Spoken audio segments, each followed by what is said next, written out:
most importantly, it's going to get paid for with people's lives. That ought to, I don't care how right-wing, left-wing you are, that ought to send chills down anybody's spine. Pete Buttigieg just gave an incredible interview with Philip DeFranco, who's actually my former boss, believe it or not. And Pete got brutally honest here, talking about everything from ICE enforcement to Donald Trump and MAGA, and specifically Trump's big, beautiful bill. And he cut right through the fluff and BS that we've heard from Republicans and even other Democrats. To put it plain and simple, Trump's bill means more dead Americans. It is a long one, so I'll drop the link down below if you want to see the whole thing, but I've compiled some of the best highlights for you here. So drop a like and subscribe if you appreciate a bit of wholesome content throughout all the chaos, as well as if you want to give a thank you to Pete. And without further ado, please enjoy the highlights of this interview. Where I wanted to start with is specifically with Medicaid. Obviously, Medicaid and SNAP have been some of the biggest talking points. Right? It's estimated that nearly 12 million people are going to lose insurance because of the attacks on Medicaid. And I think once the systemic rollbacks are factored in, possibly 17 million. But what I've been seeing is that you have Republicans saying that the changes that they're making, it's not doing that. What they're doing is they're actually cutting out waste, they're cutting out fraud, they're cutting out abuse. I saw Senator Roger Marshall on Fox News saying, quote, "So when they talk about people not being on Medicaid anymore, half of those people are on it because of fraud or some type of abuse of the system. The other half is because they're unwilling to work 20 hours a week." I wanted to know, what are your thoughts and reactions to that spin, that take? What's true there? Yeah, so the bottom line is this is not about waste, fraud, and abuse, and it's very easy to prove that. They did their own math, the Republicans in Congress and the nonpartisan Congressional Budget Office. They did the math. They ran the numbers on what this would do. And remember, the reason that they set up all these cuts to Medicaid is they needed to find a way to pay for these tax cuts for billionaires. So they put in all these tax breaks. Those tax breaks mean less revenue comes into the government, right? And they got to do something to offset that, which means spend less on something. And the thing they chose to spend less on is healthcare.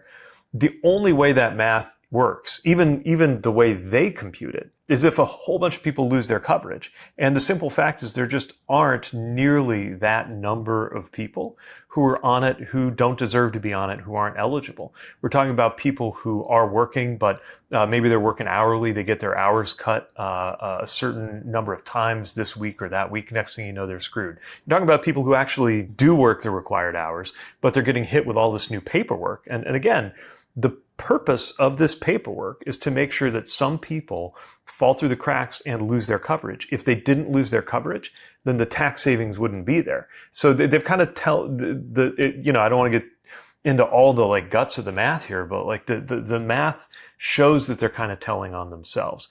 The other way to look at it is, they've tried this in certain states. Like they tried this in Arkansas with the work requirements. What they found was it did not increase the number of people who were working, but it did decrease the number of people who were getting care. And what this means is that people aren't going to the doctors for checkups. They're not getting these issues dealt with early on until it gets to the level where you've got some extreme situation with a stroke or cancer or whatever it is. They're going to the emergency room. It's going to get paid for in a way that's much more expensive for the healthcare system. But most importantly, it's going to get paid for with people's lives. I mean, I saw one piece of research here says that roughly 51,000 people a year more will die of preventable deaths in this country based on these cuts. But again, you look at this budget, it actually cut out one of the best means for dealing with waste, fraud, and abuse. It actually cut the ability of the IRS to go after wealthy people who cheat on their taxes, which is going to cost taxpayers a huge amount of money because, again, when that revenue doesn't come in, you got to cut something to make up for it. And so we're all paying for that. Bottom line is this, I'm sorry, but this just isn't about waste. Interestingly, they didn't wait that long for the tax breaks for the wealthy to kick in. Most of those are happening very, very quickly. Well, I guess that's the thing, is how do you navigate the communication of the other shoe's going to drop? Because I know that you said the tax breaks for the wealthy are going to kick in initially, but all of the tax breaks are going to hit initially. So, right, wouldn't a lot of people's first impact or feeling or connection to this bill be, oh, there's more money in my pocket, right? Before they're having to think about other things, whether it's, small or not. Because I think what a lot of the losses for the working class, a lot of it is factoring in everything else that they're going to lose. Is that correct? Yeah, I see what you're saying. Like the cuts to healthcare, the cuts to benefits are slower motion than the cuts to taxes. So you might feel like you're getting kind of a bump before the dip. But you got to remember, these are hitting different people differently. So, the top 10%, they're expected to see their after-tax income go up by about $12,000. Nothing like that is happening for anybody in the bottom half or even the middle class of this country. It's true, if you're a middle class taxpayer, you might see some short-term benefit before all of the harms kick in. But for most working Americans, it won't take long for your net after-tax income to be lower as a result of this bill. I mean, regarding where the money is going or where it's getting cut, I recently saw that the Guardian focused their reporting on how Senator Ted Cruz, who obviously he represents Texas, he recently in the bill made sure that it slashed weather forecast funding, eliminating a $150 million fund to accelerate advances and improvements in research, observation systems, modeling, forecasting, assessments, and dissemination of information to the public. And obviously, Texas was just hit with a horrific and deadly flooding. And I want to say, separate from the blame game that we're seeing kind of play out as information's coming out and things are being figured out, do you believe that this bill is setting us up for more disasters like this or something parallel in the future? And if so, how? And I'll also add, does this connect and tie into the pushed resignations, the firings, and the cuts that we've seen from Trump's administration recently? Yeah, I mean, to put it in the simplest terms I can think of, it's never a good time to undercut weather forecasting and emergency response. Now's an especially bad time to be doing that. The National Weather Service is not the sexiest part of the federal government, but it's one of the most important. Again, I think back to my time as mayor dealing with disasters. We had 2 floods. Both of them were considered, a 1,000-year flood or a 500-year flood. It happened twice just in the time that I was mayor. And having that data, having that forecasting, and having that information was really important to how we as a city were able to prepare and I think save lives in that case. This is not just some nerdy pursuit. I mean, this is life and death stuff. And whether it's immediate short-term things like getting people out of the way of a disaster, or more long-term stuff like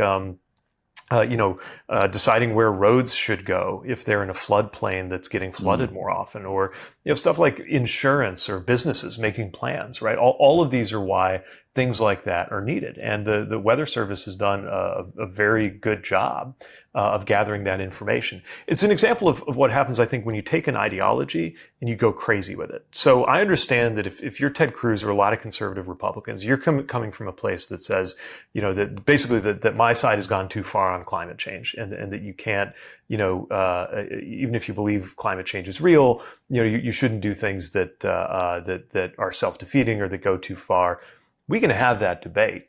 But when you get to the point where you don't even want to do real weather forecasting, or you're deleting science from government documents and websites, scouring them to make sure that you can't even mention climate change, like at that point we're talking about something that is not really defensible. It's just this kind of hard right ideology run amok. What is technically your job right now? I think, aside from denying and deflecting everyone asking if you're going to run to be president in 2028, and secondly, is there a final note that you want to hit on, with whether it be with the BBB or just anything in general? Yeah. So in terms of my occupation, I guess I'd call myself a writer. I'm working on a proposal for a book. I've written a couple of books. It's one of my favorite things to do, I'm finding other work, so I'm doing fine. But I'm also frankly enjoying being a little more semi-employed right now. I'm used to working very, very hard with kind of ridiculous hours in very demanding public service jobs. I love public service, but I also really love just being a dad and kind of puttering around the house and taking care of stuff here that's needed attention for a very long time, and spending more time with my husband and his parents and my mom, and just being a human. So I'm trying to focus on that, and probably would be focused even more on that if it wasn't for everything that's happening to our country. And I think look, the negativity and the fear and the division, I think it can send you in one of two ways. I think a lot of people look at it and they say, I just don't even want to deal with it. I don't want to watch the news. I don't want this in my feed. I don't want to have to just get punched in the face, it feels like, every time I like check what's happening in Washington. And I get that, but we can't give in to that. So I'm trying to take the opposite path and encourage people to do it, which was to stay engaged, stay involved, speak out, use your voice. And, like a lot of people, I'm not in office. I don't have any government power right now. But that doesn't stop me from using my voice. And I think anybody else, you don't have to be a politician to say something, talk to friends and family about how this stuff affects you, and to gear up for what's ahead. Because, especially if you feel strongly about the broken promises on Medicaid, the tax policies benefiting the wealthy, or any of the other things you're seeing in the country, you don't have to take that sitting down. And you don't have to wait till next November to do something about it. Like, so much depends on the conversations that happen right now, and being present in this kind of civic process. I mean, another thing to think about around July 4th is, what makes America America. It's not some racial identity, right? It's not some ethnic identity, the way an understanding of what it means to be Chinese or French works. It's really a civic identity. Like, we're America because of this system we created, and the most important part of the system is we all own what goes on in our politics and in our government, and we own it for better or for worse. So it's a time, whether you're getting paid to do it or not, I think it's time for all of us to be really involved and engaged. Pete, thank you so much for the time. Couldn't agree more. And using our voice is exactly what we're trying to do here, as well as lifting the voices of people like Pete, who, despite not being in power anymore, still do these incredible things like hold town halls. We made a video about that months ago. So while I would love to let him sit and enjoy, his family time in writing his books, I want to ask you as well, because I know how I feel, but do you think Pete's going to come back, and how can we get him to do that? Anyway, I hope y'all enjoyed a little bit of a lighter video like this. The full link to the interview is down below. If you made it this far, drop a blue heart for Pete, for democracy, and for just human decency. For Really American, I'm Kenny Hesse. I will see you all in the next one.